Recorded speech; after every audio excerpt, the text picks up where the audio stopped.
অনেক দিন পর গপু দিদির সাথে ভিডিও কলিংয়ে কথা বলার পর ব্রাউনি আর এঞ্জেলের এরকম অবস্থা। বারবার বলা হয়েছে বাড়ি যাবি, তারপর গপু দিদির গলা পেয়েছে। ওরা তো আর ভিডিও কল বোঝে না, ওরা ভাবছে গপু দিদি এসছে। এমনিতেও পূজা খুব কম আসে, কোনো এক সময় যদি একবারের জন্য দেখা করতে আসে। পূজা চলে যাওয়ার পরেও সেম অবস্থা থাকে। আর এঞ্জেল এইভাবে কেঁদে কেঁদে গোটা ঘর ঘুরে বেড়ায়। আসলে ছোট্ট থেকে সবার সাথে থেকে অভ্যস্ত, তো দেখতে পায় না যখন নিজের কাছের মানুষগুলোকে, ওদেরও কষ্ট হয়, ওরাও খুব বোঝায়। আমার সাথে এবার যখন প্রথম এদিকে চলে আসে, তখন ওদের কষ্ট দেখলে যে কোনো মানুষ বলবে আজকে বাড়ি নিয়ে চলে চল।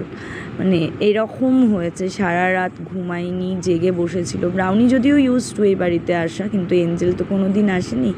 অনেক বোঝানোর পর, বলার পরে একটুখানি এঞ্জেল বসলো আর ব্রাউনিও একটুখানি সিট করলো। তো এটাই খুব খারাপ লাগছিল। গপুও লাস্টে বললো আমি বেকার ভিডিও কল করলাম, এই দেখো বসেও বসছে না, রেস্টলেস হয়ে গিয়েছিলো পুরো। এত গপু দিদিকে আর দীপ ভাইকে মিস করে ওরা। আমরা মানুষরাই বুঝি না, ওরাও খুব